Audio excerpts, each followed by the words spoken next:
বাবা এসে বললেন, ওমর ফারুক আমার ছেলে কথা শোনে বেয়াদব। ওমর ফারুক ছেলেরে ডাকলেন, বাবা তুমি তোমার আব্বাজানের কথা শোনো না, এটা তো কবিরা গুনাহ। ছেলে বলে, ওমর ফারুক সব দায়িত্ব আল্লাহ ছেলে মেয়েদেরকে দিয়েছে। ওমর ফারুক বললেন, অবশ্যই দায়িত্ব দিয়েছে। তাহলে বলেন আমার বাবার দায়িত্ব কি? উনি বললেন, প্রাইমারিলি প্রথমত 3 দায়িত্ব। আইয়ান তাকিয়া উম্মা, পৃথিবীর প্রতিটি বাবার উচিত ছেলেদের মেয়েদের জন্য ভালো মায়ের ব্যবস্থা করা।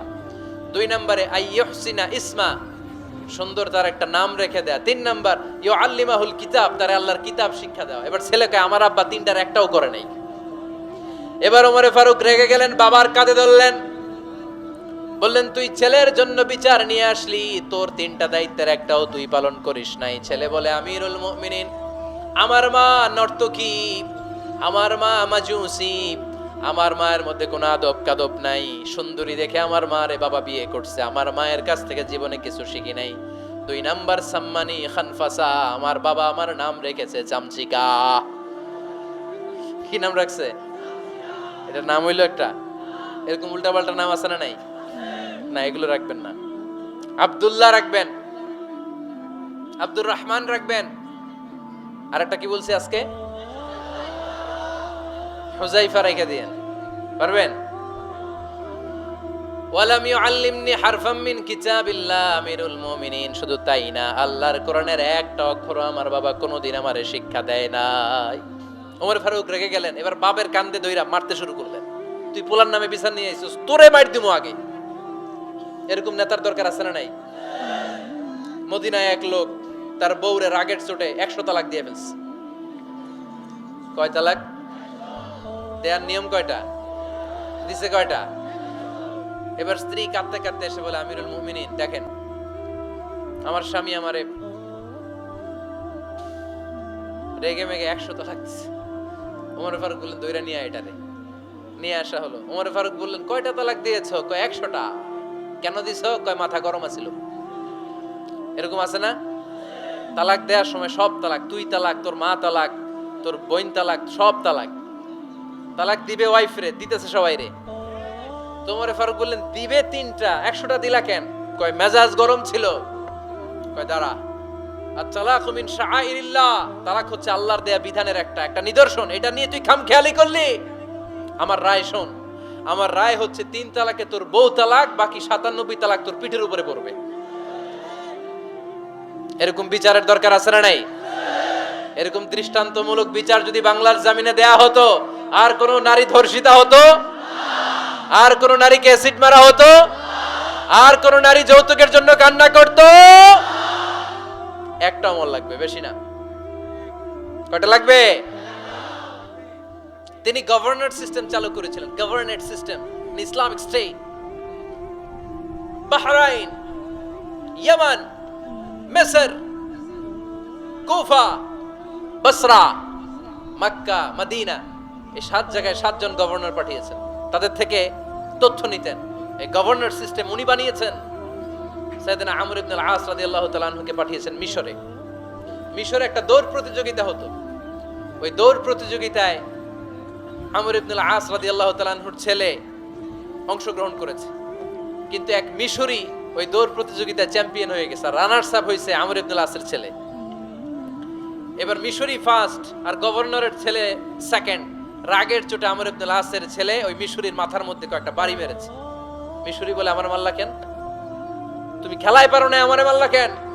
কয়, আনা ইবনুল আকরামিন, আমি গভর্নরের পোলা, আমি যা বলবো এটাই হবে, আমার উপরে কথা নাই। মিশরি ওইখানে আর ঝগড়া বাঁধায় নাই, মনে দুঃখ নিয়ে মদিনায় চলে আসলেন। এসে বললেন, আমিরুল মুমিনিন, আপনি আমর ইবনুল আস রাদিয়াল্লাহু তাআলা আনহুকে মিশরের গভর্নর বানিয়ে পাঠিয়েছেন। একটা প্রতিযোগিতায় আমি চ্যাম্পিয়ন হয়েছি, ওনার ছেলে হয়েছে রানার আপ। কেন সে চ্যাম্পিয়ন হতে পারে নাই? এই কারণে আমার মাথায় লাঠি দিয়ে 3টা বাড়ি মেরেছে। বিচারটা দিছে কার দরবারে? কথা বুঝেন নাই বোধহয়? ওমর ফারুকের দরবার। ওমর ফারুক বললেন, তাই আগামী বছরের অমুক তারিখ আমি সব গভর্নরদেরকে ডেকে হিসাব নেই, তো ওই দিন তুই থাকবি, পারবি না? মিশরে বলে, পারবো মানে অবশ্যই পারবো। ওই দিন 7 রাজ্য থেকে 7 গভর্নর হাজির, গভর্নরদের ছেলেরাও হাজির, মিশরীয় হাজির। সাত গভর্নরের কাছ থেকে সাত এলাকার খোঁজ খবর নেয়ার পরে ওমরে ফারুক বললেন, আইনাল মিসরি, মিশরি লোকটা কই, এদিকে আয়। মিশরি সামনে আসার পরে বলল, আমর ইবনুল আস, তুমি মিশরের গভর্নর, তোমার ছেলে সহ তুমি আসো। আমর ইবনুল আস এসে সামনে বসে রইলেন। এবার বললেন, ও আমর ইবনুল আসের ছেলে, তুমি নাকি ইবনুল আকরামিন গভর্নরের ছেলে, তুমি যা বলবা মিশরে নাকি তাই হবে, তোমার নাকি অনেক দাপট। নিজে একটা লাঠি এনে মিশরীর হাতে দিয়ে বলল, এবার তোর মাথায় যতটা মারছে তুই ততটা গুনে গুনে মার, আমি দেখবো। আমর ইবনুল আস দেখবে, আমর ইবনুল আসের ছেলেরে তুই এখানে মার।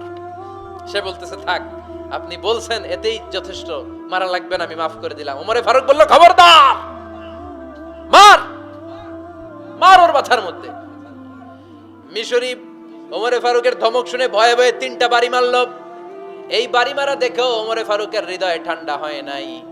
লজ্জায় আমর ইবনুল আস, বয়স হয়ে গিয়েছে সাহাবা, মাথা তখন টাক, মাথায় চুল নাই, লজ্জায় মাথাটা হেট হয়ে মাথাটা নিচু করে রেখেছে। এবার রাগের চোটে ওমরে ফারুক বললেন, এবার আমর ইবনুল আসের টাক মাথার মধ্যে একটা মার, মার। কেন ছেলেকে শিক্ষা দিতে পারে নাই? ইয়া আমর ইবনুল আস, মাতা জাআলতুমুন নাস আবিদা, তোমরা কখন মিশরীদেরকে নিজেদের দাস বানায় নিলা? ওয়াকাদ ওয়ালাদাতুম উম্মুহুম আহরারা, আর ওদের মায়েরা তো ওদেরকে স্বাধীন সন্তান হিসেবে প্রসব করেছে। মানুষদের উপর ক্ষমতাগিরি করার জন্য গভর্নর পাঠাই নাই।